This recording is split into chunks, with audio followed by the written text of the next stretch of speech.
तमिलनाडु में सियासी हालात मंगल को अहम मोड़ पर पहुंच गए जब वीके शशिकला मरहूम वजीर आला जे जयललिता की करीबी साथी ने ऐलान किया कि वो जल्द एक नई सियासी पार्टी का आगाज करेंगी, जिसे इन्होंने रियासत में नया सियासी बाब करार दिया। कामूती में जयललिता की यौम पैदाइश के मौके पर मुनअक़दा एक तकरीब में खिताब करते हुए शशिकला ने कहा कि पार्टी का नाम जल्द बताया जाएगा और इसकी शनाख्त या मकासद में कोई समझौता नहीं होगा। इन्होंने दावा किया कि ये पार्टी इतनी मजबूत होगी कि दोनों सियासी हरीफों और धोखा देने वालों को शिकस्त दे सके। शशिकला ने अपनी नई पार्टी के परचम का भी ऐलान किया है। परचम में द्राविड़ी रहनुमा CN अन्नादुरई, AIADMK के बानी MG रामचंद्रन और जे जयललिता की तस्वीर शामिल है। परचम 3 अफ्रीकी रंगों में मुश्तमिल है, ऊपर काला, दरमियान सफेद और नीचे सुर्ख।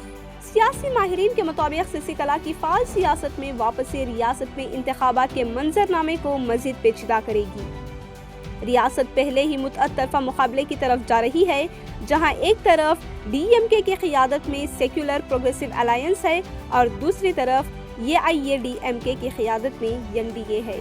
अदाकार से सियासतदान बनने वाले विजय की नई पार्टी TVK भी अपनी इंतखाबी शुरुआत करने की तैयारी है। तकरीब से कबल शशिकला ने बड़े सियासी ऐलान की तरफ इशारा देते हुए कहा था कि वो जल्द अच्छी खबर सुनाएंगी।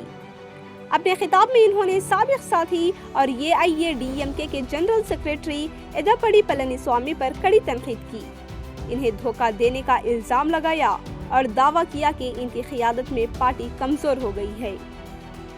शशिकला के इस ऐलान के बाद रियासत में सियासी बहस दोबारा शुरू हो गई है और माहिरीन ये देखने के मुंतज़िर हैं कि इनकी नई पार्टी आइंदा इंतखाबात में रिवायती वोट बैंक और इत्तेहादों पर किस हद तक असर डालेगी।